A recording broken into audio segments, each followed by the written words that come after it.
ikop bakube babifanani olikwenda bifanani birungi bakukube bakwize ti oli munoni omukolo bagukolere olina kwandula olina nankani bya wedding olina graduation nibo bofirirwa so kwenda kukola nankani send off decent wesimbye omukalulu decent funaba ikop abo bulwo bayo tobataako tobateeko tuli kujja mukulonda era tibasasula be kale sasula olikwenda bya bululu yes bakukube mukuba ni poster ate bana mukuba poster olikwenda bana dedo kubutundu bali mu poster anguli mutunigira muko chali wife ani chali wa imwazira sente yasina nokumuyamba oyo omusaada eri ekindi aba ikop olikwenda poster kale bana butundu bali billboard jamba naife aba business card mudikola nti naba akolene ya nedo debeta bolochuwa dindi bolochuwa chechimu ne business card ate kalenda muwandika ku t-shirt. Follow us on Instagram at Ecop Photography or call +256 702 935 078. Don't forget, they do it smart. Book with us today. Wabula ngenda kuva ku motoka ya Jalia. Akoze. Jalia ine pise ndienze semba yo mukazi oyo. Atuwate motoka ngate batuwerako n'amateeka. Jalia nape motoka najijako switch ngandi n'abaana. Gwe kyoli okirabye. Anyiza ka switch. Nezikira mu kkubo wakati wa bo. Buli kato kamayawo. Akakanyigira ddala ne ka stopping nga yingirite. Lwaki ngamba nakusasudde? Lwaki ompimira obudde? Naye ate kati gwe weereetedde ebizibu. Lwaki okozesa motoka ya Jali? Ate nina omulala ayinza okupa emmotoka. Tobamanyi abalina emmotoka ez'akabi. Laba ono genda mu ba Alika Rentals balina emmotoka eza luxury ez'akabi eza buli mutindo gw'omanyi nga swaga lyereere. Balina Jeep, balina BMW, balina Audi, buli mmotoka gy'omanyi ey'ebbeeyi bazirina ate ku miwendo egyawansi. Salo sonde za Jalia zofune motoka. Osobolera ddala nga tofunye na bizibu n'abo bantu. Mukwano mponye Jalia. Alika Rentals basangibwa ku 309 Slading Street, Dracut, Boston, Massachusetts. Bakubireko ku 97885227 Alika Rentals. Rent, explore, experience.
Executive Media. Focus, innovate, succeed.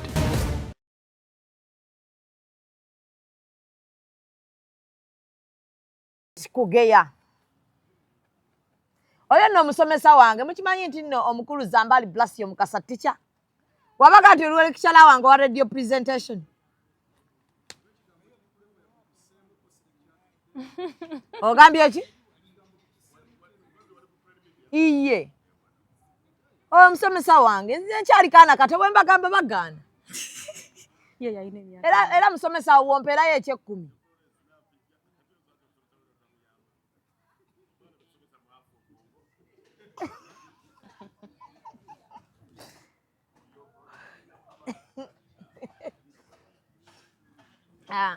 Kikundi cyane. Mune rero byatabuse bipama bupame. Bune banatsonyo. Ebinyonyi rero byatabukidde bitupamidde. Ali biringa ngoli omukazi apama. Pama. Yona. So banaye kansubire nti muri bulungi. So far so good. Chamemanja lyerinnya lyange njagala okubategeeza nti nga bwe nyambadde bwenti eno two piece we mugiraba bweti Mimi's Glamour n'akakaya kaako. buli we mulaba nze nyambadde Mimi's Glamour yebenkozeeko. Omusawo wa famire yange yono naye tebakkaanya na Lagiba. Bamukwano nnyo naye singa Lagiba bw'aba alwadde tebakkaanya kuba ono aba takyali munnaffe aba musawo. So n'olw'ensonga nti omwavu totawaana akola bedside n'akufu aba yali bize n'akufunira abantu abalungi abasobola okubeera nga bakola ku balwadde bo. N'otabateekako ate babasuna. Abantu basuna abalwadde. Omuntu bamuwa omulwadde n'akoowa n'atandika omusuna. Bano abalwadde ba kansa naddala abo. N'okumuleetera ekikutuko ekimutta. Naye bambi bw'oba olina abantu obeera n'ekisa. So oli ku executive media beera nga ate subscribing. Bannange mutuleka tukoleko zambaali. Oyo yaguze Javas naye tatuwadde. Naye banaye nabagaana osuula ebintu nga tukola. Naye ng'oyomba nnyo leero bannange. Bannange. Bad sound. Nakawo yonna ogimazeeko. Nakawo yonna tugimalako emirembe wano. Tulina nnaali wano akola Anna. So n'olw'ensonga eyo so Mimi's Glamour yenkozeeko. So njagala kubategeeza nti abakola kasusu ate bo be baba Boss Beauty. Njagala okubategeeza nti ate gwali mu America, Boston, Massachusetts. Beera nga ate opangisa emmotoka yo weeyagaleko. Boss Beauty bana balina scrub gwe nakozesezza. Yoyo. Banaye mwagala. Owa coffee. Oyagala bamukuwe. Toyina zigula. Babos banaye mbadde nsaako ku scrub. Wamusanze ewange. Namusanze. Amanyize nangira. Awulabadde. Nange leka mumanyi okwerabira. Video shimetinga so that otujukizangako. Mwerabira nze sijja kujja mu future kukaaba nti nange nayamba abantu mbibajjukiza nakabiwawa. Tewannayitawo na lunaku lumu nkozesezza ku scrub nakuwadde ne detox noddukana. Banaye oli detox eggulo nabadde olunaku lwonna nabadde nfudde. Naye wallahi bambi oddemu wena. Era bamwe abaali ku migajjulu kukonga temujagala mukola ki mujje mufune detox. Wayiye nenkwatibwa n'ennaku. Si enkuba yabadde. Awo nenkuyiwamu emmere ya yaya. Nendya dodo wa yaya era ye yansibye mu lubuto paka kale. Naye wagenza osibye olubuto. Chika. So abababos ndowooza muwulidde naye ng'abalala bwe mugula bannange n'abakuba oluseke mususse. Kati oyagala bakuweeyo ki? Nsaba bampeeyo oyo gundi scrub coffee. Then balina ne shea butter. Balina shea butter. Namulabyeko totunula bubi namulabye nsabako ne ku shea butter. Skin yange ne bunene obuntu bwa black. Cause wamba mugenda kunfula nga like nga ngenda njogera bane bubbles nsaba kunterezaako ku skin. Bannange nze abantu bembeera nabo kuno okusabiriza kwe muliko sekutenda. Ate abantu ba bubbles awo be mulaba bagabi. Era omwaka gunaatera okuggwako. Tujja kulondayo tujja kufuna. Muntu ojja n'ombuli aba bubbles batunda biki? Biki basangibwawa? Ennamba yaabwe y'essimu bw'oba obaagala. Nnamba yaabwe y'essimu eri ki? Njateekawo akazannyo muwanguleko okwo ku bintu. Tuddizeeko. Tuddize abantu ffe ng'aba bubbles. Muguno mwaka nga guggwako. Omwaka nga guggwako tulina okubaayo kye tukola. Nze nanti ebyange nja kuba mifunye no bifuna kati ngamba kakasiza ddala. Kascrub wakawulidde? Kascrub kawunya bulungi. Nga nze nampunyanga mata. Okitegedde? So ate bannange Atlantis Plasm Designs jangu nkolerayo kapagola. Kyova njagala abantu ba bubbles. Abantu ba bubbles wensabira we bampeera. Kati oyo kyabyuma oyo kyanzigi nkolerayo pagola ya bwereere wali ku dduuka. Kuduka onyaga ate olwedde waliwo kati oyongerezako bwongereza ki? Kati olaawo kwefana nyingwa kiri kudduka weebati. Nitulanga pagola zo. Producer. Kikoleko. Producer. Okitegedde? Akiwulidde ye bosi waffe. Akitegedde? Salmin primary school. Salmin. Yeah? Salman. Amanya g'Oluwarabu. Salman somero pya. registration weeri baguddewo awo ku Kamoga House Erubowa ku Entebbe Road kwennyini twala omwana asome ate ng'agenda kusoma ebintu bibiri ebyensi n'ebya Katonda eddiini y'Obusiraamu weeri ate n'Oluzungu weeruli waliwo buli kimu abaana be bawummulira ka TV weeri omuzikiti weeguli so n'olw'ensonga eyo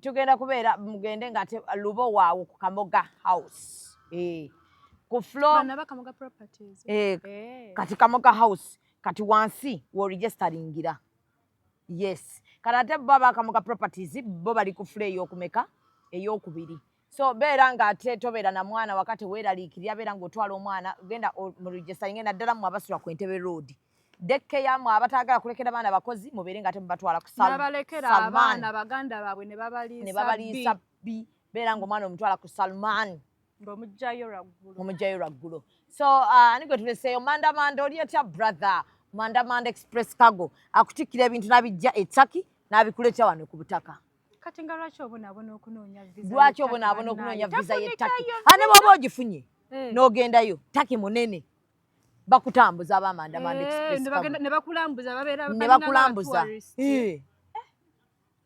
bambi balungi nnyo then tulina aba Nisha portraits Makaspas yes buli kiportrait gy'ogula oba owagidde omwana wa Scorsese ogwo so bambi saagala mutuule eyo mwe mulaba obulanga obwo nsaba muwagire abantu abo muwagire abantu baffe mu mutima mulungi tewali kigaanye abalemu bo bakusindikira ssente gwali mu America oli London oli Canada ne bazisindika wano ewaka ate abantu ne babeera nga tebakolimira ate abawano okusindikira abeera bakyali ku kyabali kusindika wano so n'olunaku olwaleero ndine Faye Tushia akaana ak'empisa akasinga empisa gwosinga oyombya abantu ku kyano kuno buli kyoyogera kireeta olutalo ababesti bayombye bali kunoonya lwaki tebanoonya munyonoona bizinensi yaabwe naye lwaki temunoonya yazze n'abyogera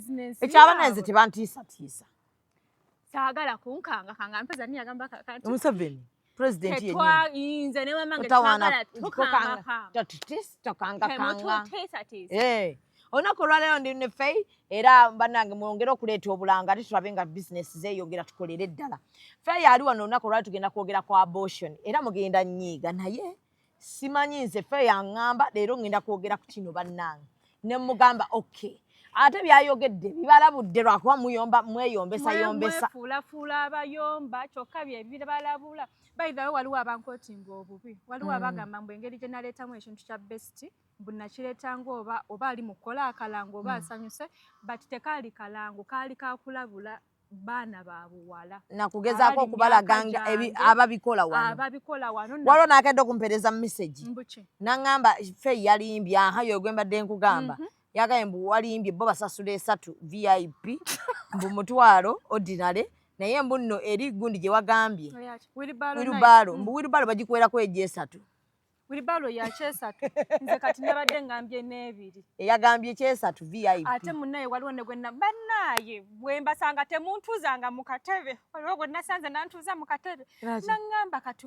gwe tomanyi kiriwo leero si Tuesday naŋŋamba kati gwe tomanyi kibeera ku Tuesday naŋŋamba liri ggulu lya ku nsi naye ggulu kyeryo bannange eririwa besti naŋŋamba tewalina kyewalimbye just ka price kewakyusizaamu kuba era nange yaŋŋambye mutwalo n'ekyesatu naye mbw ate otuuka mu VIP n'owanuka emikono naye ebintu by'amazima bannaye mutuleke nga tubyogerengako Abannayuganda tebaagala mazima ye yennyini hoteeri eyo eyina ne peegi yaayo ku TikTok byonna bye nayogeddeko era babifilminga bwe bati ne babiteekayo ku peegi yaabwe nga bwe biri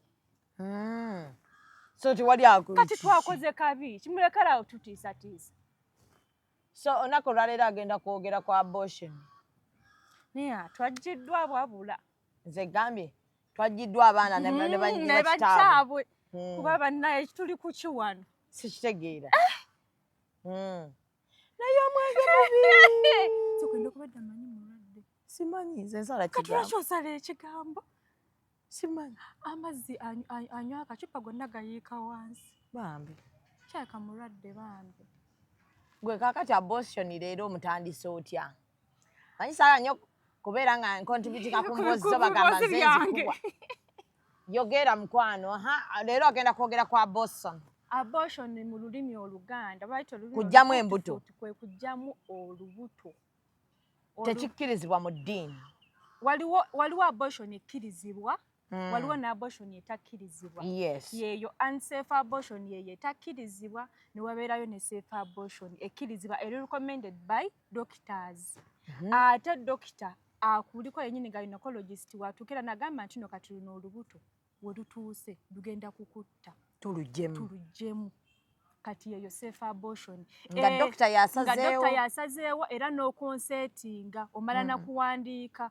Oyinza n'okonsetinga ne actually mukonsetinga babiri. N'omwami wo. Gwe n'omwami wo. Kitegeeza teweekwekeredde. Teweekwekeredde toli mu bubba. Toli mu bubba, toli mu kukola kya kisiru, toli mu kukola bukyamu. Toli mu kutta muntu nakutemula. Eyo yo ekkirizibwa. Simanyi oba mu ddiini ekkirizibwa naye mu medicine. Eba ekkirizibwa kuba oba otaasabulamu. Oba otaasabulamu wo ate ng'omwana ali mu process ekula. Era by all means oba togenda taasa gwe otaase n'omwana. Ku mwembi kuliko ateekeddwa okubaako alekera munno obulamu kati eyo safe abortion. Era bagikolera mu theatre. Mu ddwaliro nga it is acceptable okugikola. Unsafe abortion yeeno eyaffe nti nafuna akasajja Kampala enywera miguwa. Kale nafuna omusajja ateesobola. Ekyo kiri bulungi. Fe nyumya emboozi kinetagisa contributinga ku bintu by'oyogera okuba nti bali abalala babiwulira. Otegedde? Semina enako oyo yomba n'abantu. Okufuna omusajja nga bannaye temuntiisatiisa nga mpale enywera miguwa nga teyeesobola nga tannatuuka kuzaala oba nga tannagambako nti njagala kuzaala bano abawala abeesibasiba ku basajja n'agenda ng'amwerippako paka bwamufunisa olubuto ate n'otuuka omusajja n'agamba olubuto sirwagala. Awo nawe n'olaba n'obitunulaatunulamu ng'ogenda bonaabona n'omwana n'omuggyamu.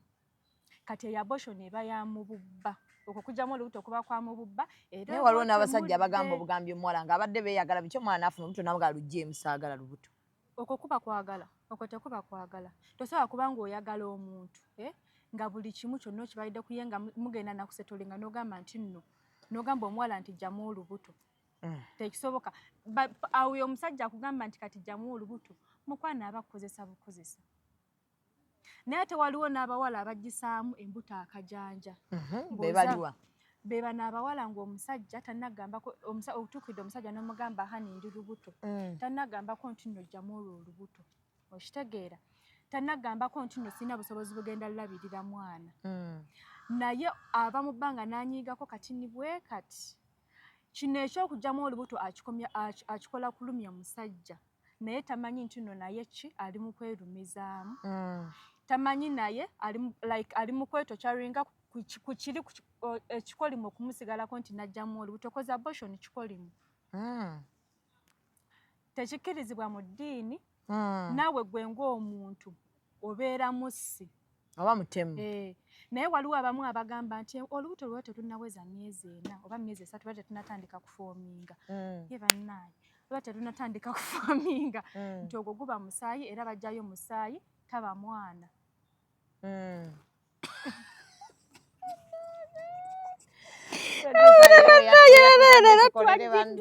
Tuli ku kiwano. Genda mu maaso. Ne kati oli n'agamba nti nno nakufuni buli musaayi gwe bajjamu myezi gumu myezi 2. Ndowooza paka nga myezi 3 waba watandise okubeerayo ebitoletole. Naye era nabo bagamba nti guba gukyali musaayi nti oyo taba mwana. Guba musaayi. Naye ki ekyafoomingisa omusaayi guno? Eggi ne spaamu byegatta. Bwe byegatta bikola embryo evaamu omwana. Era kuba kuliko ne kiri eri placenta ekibeeramu eyo ki baba bibise so buli kimu kyoba ogenda okujjayo kiba kifoominga mwana in that process oba tojjeeyo musaayi obosse mwana mulekeraawo okwewolereza nti bannaaye nze nagikola mwezi gumu nagikola myezi 2 najjayo musaayi watta ate ku baana abawala b'e Uganda ku 1,909 bakola ki twali tukozeeko abortion gwe weeteekemu mpulidde ga twali gwokoza abortion tali mukazi n'abakazi b'e Uganda bazikolerawa ate bazikolerawa bazijjamu batya bazijjamu mu buno bukiriniki ate obukiriniki bussa abakazi bannange mukoze kyamaanyi waliwo kiriniki eziwa abakazi empeke nabwo agendi eka ffe twafiirwako omwana e Lubaga we twasomanga naye yagenda nga bali mu hostel ndowooza baali batuliko omwaka wansi n'afuna ka boyfriend ne kamufunisa olubuto mu kutya nnyo baatutiisanga nnyo nti nkugambye nti abaana mubajjamu embuto lwakutya bazadde abalala bajjamu embuto lwakuba nti omusajja alweganye abaana ne bajjamu embuto ng'agamba ndufune obudde nga obadde tebunnatuuka nga n'omusajja nga enja mulabirira naye nga ye agamba waliwo pulaani zange ezifa ate abamu bajjamu n'embuto nga batya society kikyegenda obbalowooza nga tabannamuwasa bannaye ebyo ebintu simanyi oba tukyabiriko nze muntu atakkiririza mu society judgment kubanga society etuleetedde okukola ebintu bingi bye tutandikoze omuntu wafuna obuto fayini kibi naye kizze tuyinza nokiyita nti olubuto lwayirwa mistake naye olwedde kizze how are you going to deal with it tuzaako omuntu omugambe bazadde bo society ne bwekwogera tewali ogenda kuzaala omwana wo omukuze bwe kiba kyetaaga omwerabirire tulina basingo mothers wane nabalabiridde abaana nga tewali 10 kyadde kyasabye musajja ate ne bakula abakazi twesobolera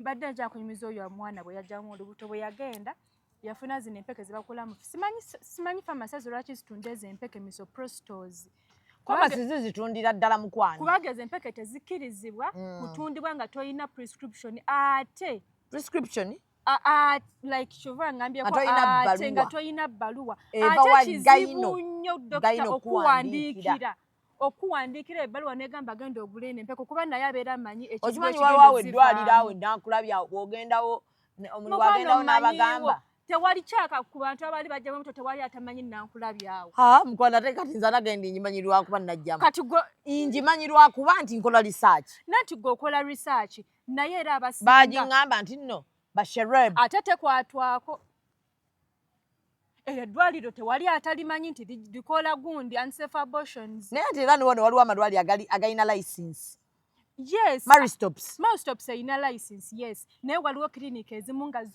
zikola ekintu ekyo naye nga tezina Maristops teyeekweka nakwekweka ku kipande kyabwe kuliko zaala omwana gw'oyagala ng'oteyagalidde omuggyemu bamukolakaawo haliyo Maristops eyina license worldwide by the way waliwo ababikola mu bubbanga tebalina license first of all ezo clinics tezirina byuma bisterilizing ebyo bintu bulungi ebikuulamu embuto zozo zosanga ng'omuntu afunye sepsis yani like ng'avunze munda nga okufulumayo afulumayo masira zozo osanga ojja mu lubuto sovunda nga ki ekikuvunza first of all lumya bye bakozesa oba nga bakuggyemu bubi oba nga organs zifunye damage zitya ate organs zifuna damage wane baba bakugyamu bakubona ku organ ekyo kyuma kye bayingizaayo mukwano bayinza okwona ku organ oba ne bakona ku uterus nebeera perforated yani uterus kale neefuna obuzibu nga tokyasobola nakuzaala kyova waliwo abantu abamu abajjamu embuto ku mulundi gwe ogusooka okugjamu olubuto n'otaddamu kuzaala nga bakoona waawo nga like uterus bagikoza nga kyasobola kuuma mwana oba kati waliwo wanene abakati kangambe waliwo abantu abajja ne batuuka ne mirundi asatu ng'akyajjamu ki bannaye abajja asatu ng'agajjeewa tulina trillions and trillions of magi mu mubiri gwaffe ng'akyajjamu waliwo ne wana amalwaliro agatunda amagi paka ku mbuto 30 ng'okyakuulamu mbuto because abamu balina misconceptions ku emergency pills ate nezo emergency pills tuzikozesa emergency pills waliwo we zajja nga zonna ziyiseeko kati nga tuzikozesa bubi ogenda mu clinic n'ogamba bampeeyo ka emergency pill bakwadde ka emergency pill first of all nansi tasoose kusomako nti oba eno emergency pill egenda ku expiringa ku luno olunaku kati naawe gwe bagiwadde oba ofa nnyo okugyamu akaweka osuule akapapula osuule evidence omire abamu babumirira nakufa masaawo bwennyini ne basuula tomanyi oba kuwomize kagenda kola oba tekagenda kukola luno olubuto oluzze kyake badde na one night stand ng'omusajja tomumanyi nakummanya omusanze mu bbaala ne mwekola bye mwekoze n'ofunaawo ka emergency pill n'ogamba kangende mmire kati bwe kijja kino eky'olubuto gamba bannaayo omusajja ngenda mmunoonyezaawo first of all atomanyi mwana wa taata wa mwana we omwana agenda kula ng'akubuuza taata we tolina bw'ogenda munyonya n'ogamba kanzijemu olubuto naye kati ate waliwo n'abawala abajjamu embuto nga talina ssente zigenda kukola ki zigenda genda ku maristops bamukoleko procedure eri seefu agenda bugenzi mu buno bufamasi mu buclinics ne bufamasi kale bayinza okuba nga bafuna license naye nga bakola ebintu ebimu tewali ayina license wano ejja mu lubuto okuggyako nga ziri ze wagambye nti seefu ki safe abortion naye buli akola eri irigo talina license okuggyako maristops yeyina license wano kuba yo wagiraba njagalayo omulala kale atugamba nti najjamu embuto nga yateekawo ekipande wabweru tewali ayina kipande maristops tekirina beefuula tekiteeka nako unwanted kids biki zaala omwana gwoyagala gwe weetegekedde gw'ogenda osobola bulungi kati njagala naye amalwaliro gakola n'okusinga maristops abamu beefuula abajjanjaba emisujja ne typhoid naye ng'ekiri munda eyo osanga layini y'abakazi bweti nga bonna bazze kuwawankula bukya eri awo bukya tulina buli ayingira mu kasenge ttemero obanga ente gwe bagenda okuggyamu omwana nga ttemero miranga gy'owulirayo naye kati kankubuuze akakiriniki ng'ako akajjamu abakazi nga 4 mu lunaku nga bagenda kuggyamu embuto nga 4 bakazi 4 mu lunaku mbuulira byuma ki bye balina ebisobola ogamba nti kati bino tubitadde mu gundi mu mashini bivuddemu tukolekola kubanga afuluma yayingira kye bakola ono afulumye omusaayi ogumuliko bayiwayo buyiyi mu gundi mu red bean ne bakwata amazzi aganyogoga ne bayozaayozaako awo ne basiimulako ne bakola ku mulala balina bikola batya ebyuma omuntu kati kangeze ku okuzaala okwa ddala omukazi agenze mu labor ward azadde ebyuma bye bamukozesa byonna instruments zonna ze bamukozesaako bagenda sooka bazisookinge okumala ng'essaawa 5 bwe bamala ozisookinga baziggyemu bazooze tulina ebintu bye bazikuutisa bazikuuta ne brush yennyini like ng'omuntu wanaakuuta ekintu ekiriko ekku eriddugala bwe bamala obyoza n'obiteekaawo ne bikala amazzi bulungi amazzi bwe gamala okukala ng'ogateeka mu kyuma ekyo ekyuma kyamasannyalaze era instrument ezo zigenda ovamu ekyo ekyuma nga mpya tuku tezinga ezitanakola ku muntu teziriiko yadde ka infection yadde teziriiko yadde mu malwaliro gaffe wano wa gavumenti balina obudde obutereka ebyuma essaawa 5 amalwaliro ga gavumenti go sikiwa baaba aga private go galina obudde obwo private gye nali nkoleddeko bakikola kubanga era omukazi bw'afuna obuzibu bwonna erinnya lye liba ligenda okufa ery'eddwaliro kiringanga ng'omukazi wanagenda okuzaala mu ddwaliro nga bulungi mu bulamu buli kimu kiri bulungi omukazi n'avaayo ng'afudde tomanyi ebibuuzo by'oyinza kwansaringa gwe administration naye kati wano ku abortion kiralamu ate kati tenamaze okulaba ku bawala b'e Kampala tebakyatya kuggyamu mbuto nze nina gwe nasanga ng'amize wali ezo empeke ze babawa zimisozi era neno wansi kati ate abamu tebamanyi zikozesa kati ogenda kyova olaba ngamba government has to take caution okulaba nga ezo empeke eziri unsafe banoonya pharmacy na clinic ne bagamba lwaki otunda zino bye bisinze okutta abaana batunda eze kati nze feyi ngenda ngula ezo empeke simanyi bwe ngenda giteeka omusawo agenda kugamba omanyi bw'ogikozesa ogamba eyije mu kutya okuswala oba naye waliwo ne bebabuuza nti simanyi n'amulagirira bifu ayinza n'okumulagirira n'atuuka ewaka ng'akyerabidde oyinza n'okujja clinic n'enkulagirira bulungi kati eno empeke gikozese bwe bati ne sitakuwandiikira nako waliwo kati mu busawo waliwo midwifery walimu ne nursing nandisabye nnyo buli omu kye yasomerera kyaba akolamu waliwo ne ba pharmacist kati pharmacist zosinga okulaba mu Kampala zijjuddemu ba midwife n'abannansi Pharmacy ezisinga wano e Kampala zijjuddemu ba midwives, zijjuddemu banansi. Kale abanansi bayinza okuba balina kye bamanyiko ku ddagala ekikwatagana ne ba pharmacists. Naye ba midwives ekintu kye basinga okumanya ennyo kwe kuzaalisa na mpeke zizaalisa. Naye omuntu wa pharmacy bw'anoonya nga pharmacist asaba akakadde kamu kitundu omwezi n'anoonyayo ne midwife agenda omusaba emitwalo 4 nga lwaki tamuwa mulimu. First of all, empeke ba midwives bamanyeze empeke za abortion naye si buli mpeke nti omuntu gy'ajja okugula ogenda kuba ogimanyiiko. Kati zino za abortion bw'ogenda kati waliwo abasawo abamu batamanyi na zikozesa kubanga zikyuka every now, empeke zikyuka, brand zikyuka. Kati bw'ogenda mu pharmacy n'ogula eddagala nga lyakugyamu lubuto agenda kubuuza omanyi bwe balikozesa ogambe ye oba akulagirira ogenda otuuka ewaka ng'obyerabidde. Empeke gye wantadde walala ogiteeka walala. Kati oli gwe nakugamba yavaamu omusaayi omungi n'ayiika empeke zonna ze bamuwa yaziteeka wansi. Naye nga yavudde mu kinga like bamuwadde good instructions ndala kati empeke giteeke wano eno giteeke wano kozi wali gye bateeka mu kamwa wansi w'olulimi. Omwana ya bleedinga nga boyfriend amulese mu kalulumu yekka na bleedinga paka kufa. Bleeding y'amaanyi ya abortion yafa. Nga tewaliwo amuddusa mutwala mu ddwaliro bana esaawo. Already oli yamuggalira mu kagundi mu kasenge n'amugaliramu nga baagala kwekweka baggyemu olubuto lugende okuvaamu addayo ku ssomero ng'ali bulungi. Already yavuddemu dda olubuto. Waawo bwe yafiira ate nga bingi ebituuse ku baana abato like waliwo ne ba unintended teen mothers abo bakikola nga tebamanyi like kati waliwo Christian beliefs nga taagadde kugyamu olubuto naye kati ono omwana afunye amagezi ag'okugyamu olubuto agenda kugyamu olubuto tagambyeko bazadde be tewali muntu gw'atuuzizza mukulu mugamba nti kati nakoze ekikola bwekiti newekiti era nsuubira nti nina olubuto nkoze ntya amubuulirire amugambe nti kati genda wano eno oba olubuto tulukuume buli azaala ng'alina emyaka gino eno tafa era bazadde we bakudisowninga bajja kumala bakuuninge kozi waliwo abazadde batadde nnyo force ku baana batuusa n'okukola ekyo ekikolwa nga tebandyagadde kikolwa n'akugamba nze kw'olindeetera olubuto nga out of wedlock out of marriage omwana omulye olwo olubuto olulya. Okitegeera ekintu ekyo nagamba feeyi nkulaba bwetambuzatambuza naye olubuto kw'olufuna ogenda ddulya nkulayirira ogenda ddulya.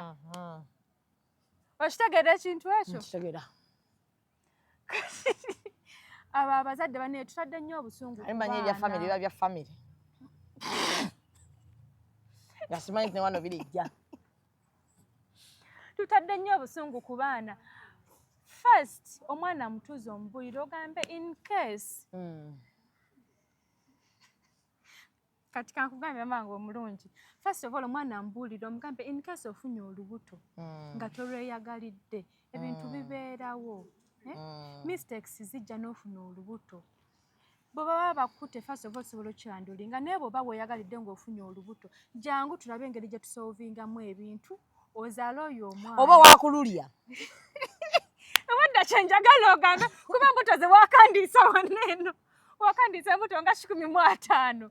Bannaye mukola nnyo ku baana obukambwe omwana n'atya omwana ne bw'afuna olubuto n'atya ate abayamira emergency pill naye simanyi kiri mu emergency pill zenno bannange waliwo wanene emergency pill gendera ku TikTok waliwo dokita gwenda byagamba emergency pills omuntu ekinene nnyo yandimiza 2 mu mwaka mulamba kubanga eriko ekigambo emergency in case nga bakurepinze woomirireyo emergency pill. Naye bannaye emergency pill ziringa mmere. Waliwo abaana bazimira buli wiiki. Buli wiiki buli lunaku. Nze nasoma n'omwana mu hositero ng'akaseera ka kadasiti bini kabeera kajjudde obwo buntu ng'ate ye teyeekweka ng'abumira.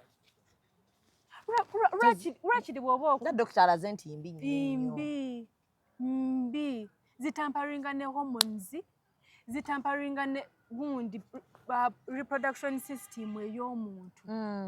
Abamu batuuka ne bazimira natuuka n'okuzaala ng'abaana azaala ba bitundu. beba abaana bemuzaala nga baliko disabilities, omwana n'omuzaala nga alina ekizibu ku mutwe, omwana n'omuzaala nga teyafominga bulungi because ezo zirwawo okuvaamu mu mubiri. Kati togenda kungamba nti omiza emergency pill emyaka 3 buli kaseera omira emergency pills otuuke ku mwaka ogwokuna ofune omusajja mwagala okuzaala omwana okonsiivinge. Naye nga zino ebbanga lyonna obadde ozomira pills ezo. So muzikendeeze bannaye, mukendeeze temulina nnimiro ya bimuli gye mulima. Emergency pill ya emergency ekigambo that's why bagiteekako. Bw'obanga owulira ng'oyagala nnyo okwegatta nga toli mufumbo, at least weewaayo olumu n'ogenda ku family. Family eyo terwa mu mubiri? Erwamu. Kyova olabira omuntu wava mu family. Nanti kati mwe abafumbo mubimanyi, omuntu wava ku family, bwe bakujja ku family balina ebbanga lye bakuwa before you conceive, right? Balina ebbanga lye bakuwa before you conceive. Nagamba kati ogenda kuyisa wulina ebbanga bwe riti nga tonnabafuna lubuto. Babeera baagala kiri eri omubiri guddemu gustabilizinga gufuuminge bulungi nga tonnabakonsiivinga. Era withdraw method wegirawo. Ate naye abawala bagamba tebakolera. Withdraw ekola. Tekola ku bantu abali fertile. Tekola. Nedda omusajja yaba tamanyi kukola withdraw. Eyo method ya withdraw bw'obanga owulira otuuse ekiseera ekyo like bagita ejaculation, bw'oba owulira ng'otuuse ekiseera ekyokumala gw'omusajja so omukazi, omusajja yakola withdraw, ojjayo mangu ng'amazzi tegannaba nakutuuka at that tip of your penis. Nga tegannatuukako. Naye bwe katuukako ne bwe kaba katonda bwe kati ne kayingira omukazi abali fertile ennyo asobola okonsiivinga. Kyova abagamba ate kati bodda mu community yaffe ey'abasirusiru bagamba mbunze njaga lwaki omusajja abajjamu, but withdraw is the safest method omuntu gye yandikozesezza. Kubanga naye okwo kwe bafunidde embuto okubula okwetta, kyova olaba tebava nanti bafuna abasajja mu malwaliro gw'obadde okaayanira. Nanti bafuna abasajja batamanyi kukola withdraw. Tuula n'omwami wo mumanye withdraw method, era gwe wennyini gw'osobola n'okumujjukiza n'omugamba kati jjayo. Kubanga buli muntu yenna nga yegatta n'omusajja aba atuuka okulaba n'agamba kati kino ekiseera bba wange agenda kumala oba wamuyiga ng'oggyeko bino nno by'abantu bye beetunda bamalaaya. Kozi abo bamalaaya tebalina kye bafiirwa. Naye bw'oba olina boyfriend wo nga yoyo ali omuggo weebaka naye buli kaseera otuuka n'omuyiga n'ogamba kati lyerina ebbanga bawange lyagenda okumala kali. Osobola like bw'owola nga kimuuzibwalira osobola n'omwesikumako n'avaayo. Lwako abasajja bagamba kikola kya butemu. Kikola kya butemu.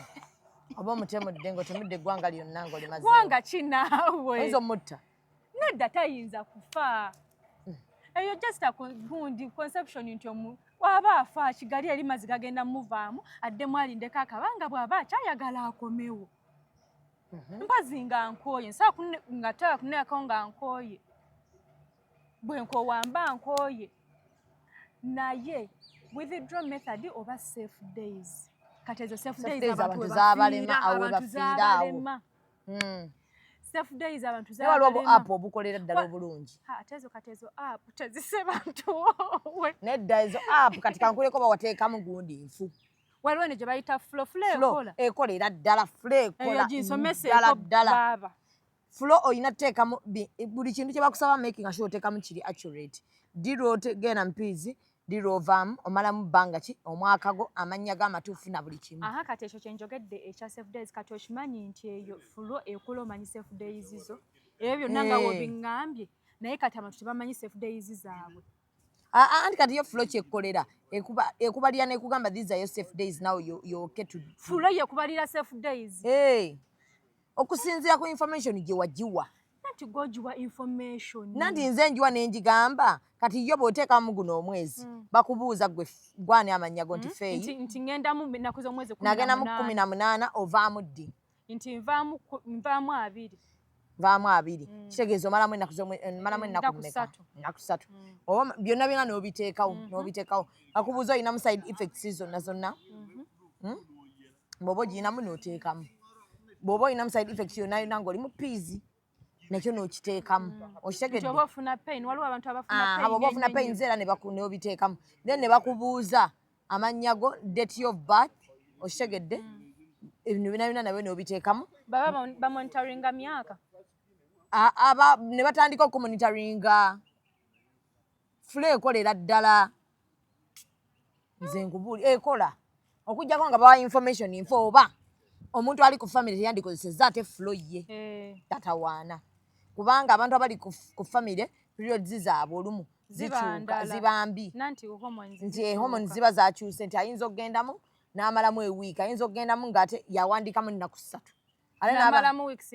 era yo flow bw'oba wagiwandiikiramu nti ngenda mu 18 nvaamu 2 bw'ovaamu nga 2 batandikira obbala safe days era ne bakuweereza dhizayo safe days okitegedde ne baddamu bo ne babala era bw'obeera nga bwe balaba nga tokoonamu kubanga obakoonamu n'obalaga nti yes periods zange ziweddeko biki bwe balaba nga tobakoonamu ng'era bakugamba nga basensinga bwe babalayo ebbanga bweriti nga balaba tokoonyeemu nga bagamba yo pregnant kuba ye app eba ebala nti ennaku ze wateekamu olina okuba nga oli mu safe days zo ng'era mu nnaku ennaku z'omwezi nga 17 baddamu ne bakujjukiza nti nkya 18 ogenda ne bakulaga karediko okitegedde bwe balaba nga totaapinga nga bakuteerawo nti oli lubuto ate oba ne bw'oba lubuto nga wabibala bulungi ne bakugamba nti 18 ogenda kuba mu piizi n'okola mnoga not yet togenzeemu baddamu ne babala era ne bakuweereza yo pregnant for 2 weeks gula kagundi ogendeyo weekebere ogenda kukebera ng'oli lubuto ogenda mu ddwaliro babuuza obuto lwa bbanga ki luba lwa 2 weeks eyo flow waliwo ey'okusasulira waliwo n'ey'obwereere nanti kati eyo ey'obwereere nze gye mmanyi anti ey'obwereere naye ekola singa oba bawadde bituufu kaakati eno ey'okusasulira singa ogenda extra mile okubuuza nti lwaki nfuna cramps ez'amaanyi bakuwa ki gayina akwatendingako bakuwa n'omuntu bakuwa omuntu ayogera naawe it's like a group of medics abarunninga ku ka app bakuwa omuntu ayogera naawe bw'oba ogisasulidde nobagamba bana ina cramps bwengenda mugundi nina pain wet oba nduddewo conceivinga era ne bwe batandika okubala olubuto olw'ofula egenda bugenzi mu maaso netandika okugamba now you need to go for antenatal ne bakubala olubuto era ne bakubulya ne date bw'olina okuzaalira era bw'omala ozaala ne badda ne muddayo buto nekubala nti kati safe days biki nze nkubuulira fula ekola kati ogamba abawala baffe badownloadingeko ka app kasaba balina information entuufu abamu bamanyi olimba nanti kati waliwo obuzibu obujja waliwo obuzibu obujja nga guno omwezi ngenda mu piizi nga 18 eyo gundi yo naye olina ogujja neŋŋendamu nga 3 ate omulala neŋŋendamu nga limu kyova abakazi sayikeyo ebanfu olina okugenda n'ofuna gayino ne bakutereeza hormones zo zibaako ekikyamu kati ekitegeeza buli omu yandisanye okulaba gynecologist buli omu alina okuba ne gynecologist nyabo mukwano buli omu tamulina you have to be I have 3 personal gynecologists kati twogera ku gino eno basisita bange mu gino emyaka abatalina musajja abatazaalangako agende maama bamufunye gayino alabe gayino because mulimu ebintu nga tubitwalanga ebitali serious naye ebintu by'okuba nga olina gayino biri serious abaana balumirwa ddala mu cramps abaana waliwo abafuna cramps n'akaaba amaziga waliwo n'ababeera ne gundi ne piizi n'abeera ku kitanda ne bamuteekako n'eddagala ne bamuteekako painkillers zonna naye nga so bannange mwewale abortion kintu kibi nnyo mukwana abortion yafuuse mmere ennaku zino eno baana bawala mwekoze ekintu baana bawala mujjamu embuto baana bawala musse naye waliwo n'abasajja baithawo abaleetera abakazi bano eno gundi abaleetera abakazi okugjamu embuto kati nze nnyina omuntu gwe nali mmanyi nkimanyi yakajjamu embuto ndowooza lugenda kubeera mulundi gwa 28 ng'ajjamu embuto kinga weekanze mukwano ogenda kulaba mu komenti ogenda kulaba komenti ng'abantu bagamba nze lwana abantu bagiramu ddala embuto yayina olubuto nga luwezezza emyezi 6 bawe n'amunyiza baali si bafumbo like binene ebya legal marriage biki naye nga they are cohabiting kuba buli muntu yenna eyesitula n'ava ewaabwe n'ajja mu maka g'omusajja nga tebamwanjula eyebeera cohabiting. Obeera oba okyali mu bwenzi era oba okyali ku lujja baba tebakujjangako. N'afuna olubuto lwa myezi 6, omusajja bwe yamunyizaako bati ndowooza yakitegeera nti omusajja alinayo omukazi omulala. N'agenda n'aggyamu olubuto. Omwana mukulu. That pain. Omwana w'emyezi 6 bamugyamu ne bamuteekawo. Bwe bajjamu nga bakulu bwe bati myezi 6, 7 babateekawo. Ate babateekawo. Mu incubator. Nadda ate kati bamukujjamu oli mulalu bamukujjamu mulamu. Bamumenyamenyera munda. Already bamenyamenyera munda already kati bagamba nti oba kati musindike oba ne bakola force ne bakuba eddagala ne weebaka ne bamukujjamu era bamusuula ng'oli owa abortion w'omusaayi. Batta omwana kitegeeza. Kuba kutta butemu bwennyini. Myezi 6 myezi bannaye buli lubuto lwonna oluvaamu ebeera abortion. Naye ab'emyezi 7 abasusa abali ku mwana gwatta. Era already omuntu aba akuze omwana aba yafominga dda. Amusindika takaaba tebamuganya kukaaba. Kati waliwo abasindika n'abaana towuliranga eno scenario nti nno omukazi fine already yo omwana abadde amagala abadde agenda muzaala naye n'amufiira mu lubuto naye n'akola ne mu delivery ng'azaala omulamu. Ebyo mbimanyi ne bamukuba ebisa naye ŋŋamba ono ali mu kujjamu. Kati ono yibya forcinga death mu lubuto. Nze sijja kulimba oyo mwana namuwerekera nga njagala nze nali mmanyi asaaga. Era twatuuka nayingira munda ndowooza yamalayo ndowooza ng'essaawa 1.5 n'afuluma. Nga tusaba mu advisinga. Kati kankubira omuntu nga yasazeewo already kozi twamala ennaku 3 nga tutudde naye already oyo yali yasazeewo nti kati ono agenda mujjamu era yakikola kumya omusajja era namala nakuwira omusajja yakaaba. Omuntu aba n'omutima gwe. Abantu balina emitima embi, abantu bafuuka batemu. Abantu bafuukira ddala batemu, abantu batta. Kati saasira oyo omukazi saasira omukazi society gy'alimu agenda kukula nga yakatta abaana nga 28. Kati ngamba nti tatuuke mu bukulu ng'aliwo amunyiiziza n'amubba ekiso n'afa. Kolodde wa developingamu omutima gw'obutemu. Okuba kutta kwennyini.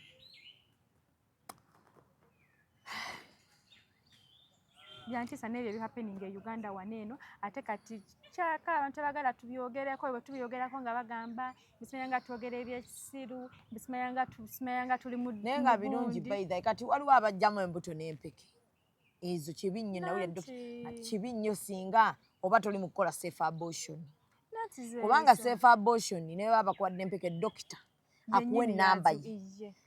Waliwo be bateekayo ne baddamu ne bamugamba ojja kutuukayo oddemu oteekemu ne zino ne dokita ate asooka nakukubira dokita n'amugamba ntuusizza n'amugamba kati ntuusizza ngiteekeyo ntya awo obeera into consultation with your doctor ng'akugamba ekyokukola naye ebicupa bitwale madam bitwale naye bano ababikola mu bubba bwe buzibu.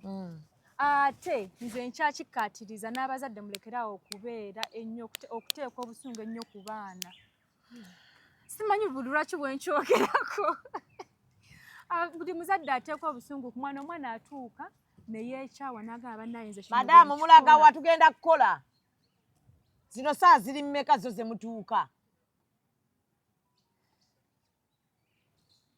Banna omwana mutuule omubuulirire waliwo bakansilers ab'enjawulo ababuulira abaana ne batwala into psychological counseling.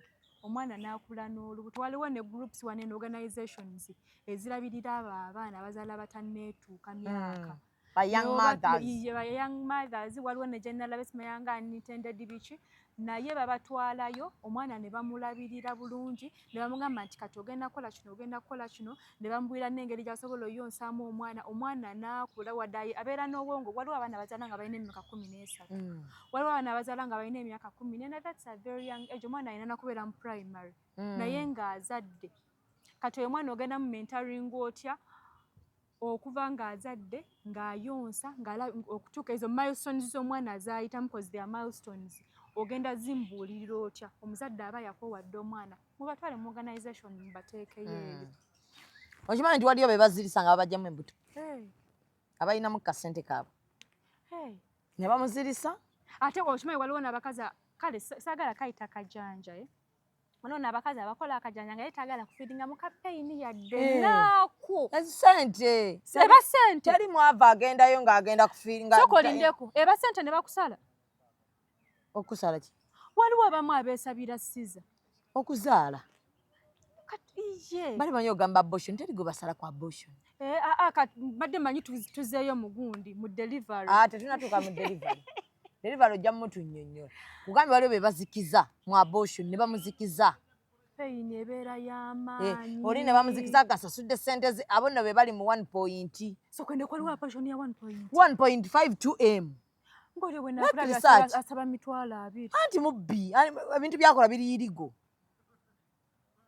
Talina license. Kati wamma kyekyo okulaba nga omwana ono omuwala atalina ssente agamba nze nyinamu kyetano oba kyekumi nagala nabuweke. Kugambye bali abortion nga za 1.52M 2.5. Wallahi bamuzikiza bwebamala omuzikiza ne bakola byonna bye bakola ne bamufunira akatanda nga ng'omulwadde mother azadde nga bamwambaza ne uniform bulungi. Kati bwe bamala ne bamuleeta katanda ne bayita omuntu weyina gwe yazze naye nti unaze ne bakugamba we are done osobola okujja ate n'abasawo ne babeerawo awo nga bakuliko we bagamba fey bagezaako okulaba nti oddawa engulu era nomala bunnyo okudda engulu ne bagamba we are done you're going to take these tabs too much drinking. Bakola ne review abo bakola ne review mukwana eri teba review kati abo benkugamba bakola ne review aba 1 point n'abatali ba 1 point waliyo n'aba 3 naye ngera bakola review mu malwaliro agayina license kati abo benkugamba aba 1.2 gyokka gye mmanyi wano eyina license.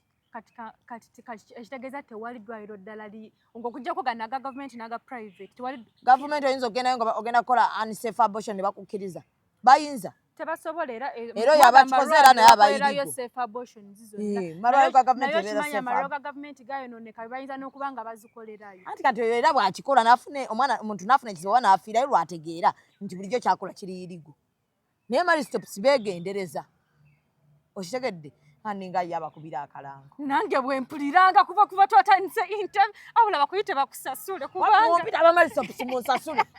This is out of hand. Paka tugenda va waneno nga buli muntu agenda ku maristops. I have a lot of friends abakolera ku maristops. Tugenda va nga buli mukyala maristops. 1.2 biki ebyo 2M 2.5 we bamala bakola ne review nadda ne bamukola ne scan endala ne bagana now you safe. Basooka nakola scan. Basooka kukola scan. Mukwano. Bw'omala okukola scan ne bakolako ne bakuwa review nti ogenda kudda ennaku z'omwezi nga 18 for another scan. Anti baba bamaze okukolako naye nga baagala kulaba oba olubuto munda lwatereera otegedde. Kaakati bwe bamaliriza awo bakubira nako dokita gayino nakubuuza oli otya owulira otya. Omanye eno mu downtown kati maristops kati tubayite uptown. Kati maristops eyina ne downtown. Really? Bayina branch awe bwayise bayina branch Namuwongo. Naye ng'omuntu wa wansi asobola okugendayo. Wali eri omuntu wa wansi agendayo. Naye nga tulinga abagamba nti abortion mulungi. Anti eri eyina license. Eyina license baana b'amasomero.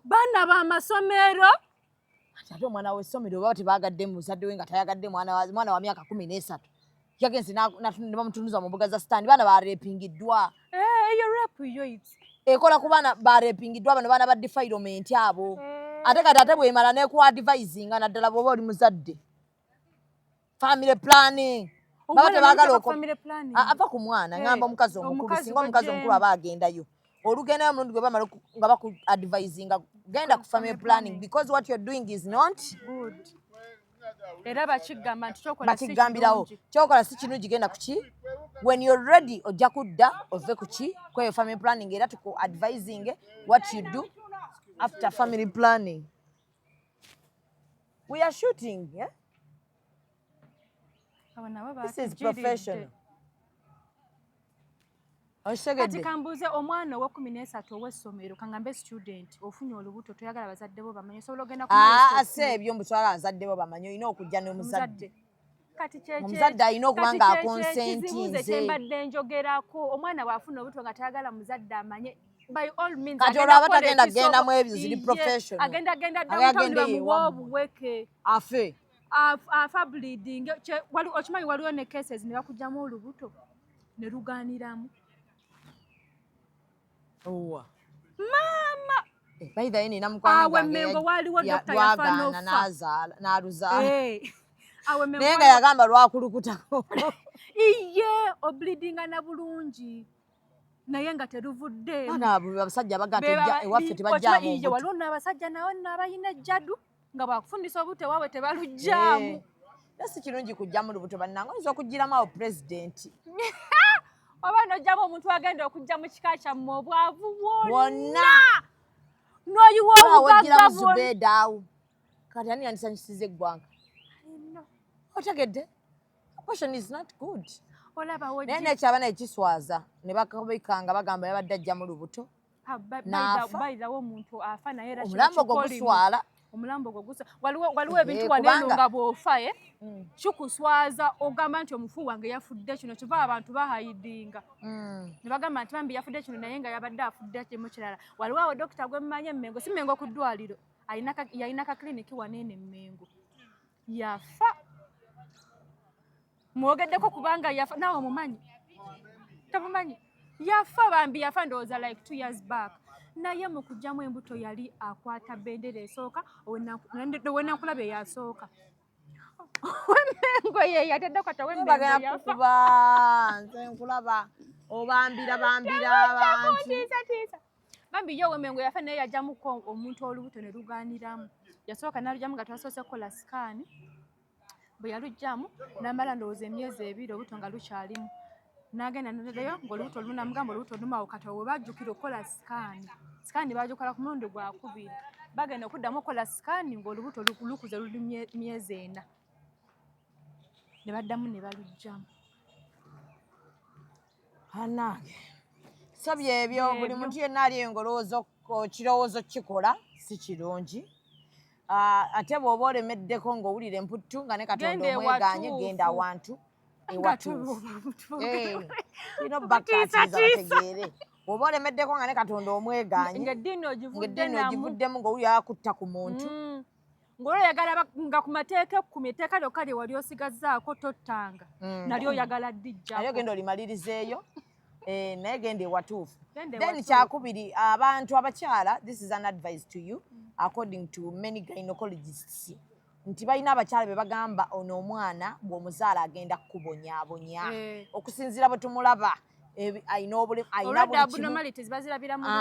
mama Jedi oyo gwe walaba yagaana baamulaga mu scan ne dokita n'amulaga n'amugamba omwana ono omulaba g'ogenda ozaala togenda funa mirembe omwana nga ye alina abnormalities nnyingi twetaaga kumugjamu n'agaana n'abagamba nze ndi mu 7 side sijjaamu n'azaala omwana gwe yazaala ayina buli abnormality amubonyaabonyezza kyova olaba yadda n'emu ebyo bya beds gundi biki naye yaŋŋamba she will always advise mothers bwe baba bakugambye ye safe abortion because agayinawo aba amaze okkiraba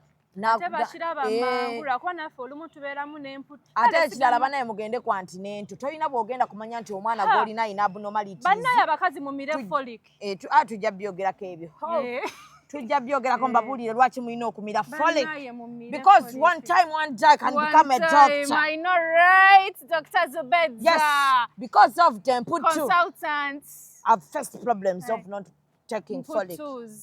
Sagala mira mpeke naye obutamira folic bannaye toyagala mira mpeke ojagala wenagulira empeke zange n'ozisuula obutamira folic ng'oli lubuto bwandeetera ebizibu so n'olwensonga ebannange baba bagambye ejjamu omwana dokita wo aba talina kyakutogera dokita wo takulinaako buzibu takulinaako ttima aba ayina kyalabye please accept for the betterment of your husband and you and the house and the mental health by the way please do what the doctor says balabyeko nnyo bano oluzungu lungi nnyo leero olina amaanyi g'oyogezeza bannaye ng'oyogera kasaka tuba ng'olimu obusawo ndimu obusawo anti mama wange yali agambere musawo lwaki tewakikola ekintu ekyo mukwagala kuba mbeera omusawo nenkirowoozaako ne ŋŋenda n'embisomamu layira wallayi nasomako obusawo ewwa gundi twali tulanye awo omusawo enamuŋŋoona waliwo omusawo yakusomesanga nga mukwano gwa mama tewabanga wagenda ku traditional birth attendant yani be batalina mama wange yazazisanga n'abantu bona nti nabusomera ddala obusawo ekitegeeza mami dokita musawo mama wange musawo awedde emirimu mulerwa mami hawaii kakati maama zazisizaawo nenkiraba nti nange nja kwetaagamu okuzaazisa bwe mmala okuzaazisa nenkiraba nti nyinza okwetaagamu okukuba empiso wakubako ku mpiso process by process awula musiibe bulungi mweraba time is gone time is money. Executive Media. Focus, innovate, succeed.